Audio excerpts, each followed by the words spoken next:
I'm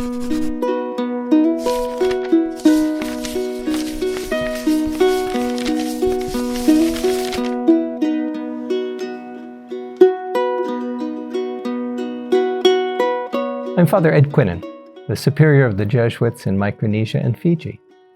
And it's my pleasure to spend a little time with you focused on the Visitation. This feast is one that I particularly am appreciative of. It was the feast on which I was born, so I consider it my natal feast, though at the time it was July 2nd. The calendar has changed, but I still think of it as my own birthday feast. And this significant meeting of these two women of faith, Elizabeth and Mary. Elizabeth, who had been barren and now is miraculously with child. And in Luke, we hear that she thought that this blot on her character had been removed. And so she went into seclusion for 5 months. And after that is when Mary came to visit her. I was sort of curious, just wondering, why did Luke give us this story? It's the only place it occurs in the New Testament. Out of all the materials that Luke would have had, why bring this one to our attention? And I suspect he is holding up for us models of faithful discipleship.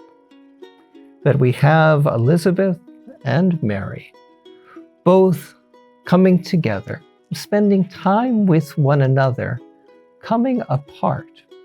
It reminds me of almost that kind of retreat dynamic that we enjoy today.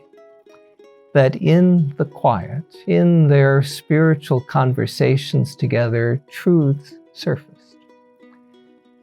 And for Elizabeth, she is able to look at Mary and see the presence of the Christ. So, this remarkable moment where this woman of faith recognizes something divinely inspired. Mary, for her part, is speaking out her Magnificat. And again, it would be all those elements of faith that have come to the surface and come to expression because she has had this opportunity. For Mary, this was a more adventuresome dynamic.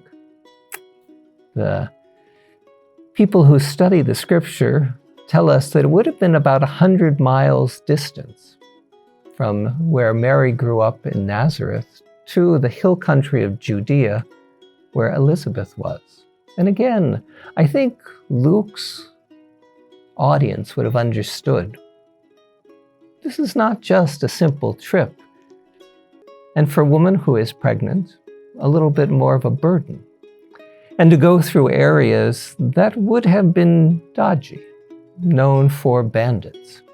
So Mary probably would have joined a caravan or a group of relatives journeying together, really having made this commitment. Again, that image of faithful discipleship, going on pilgrimage, on journey, to get to some of those more fundamental truths.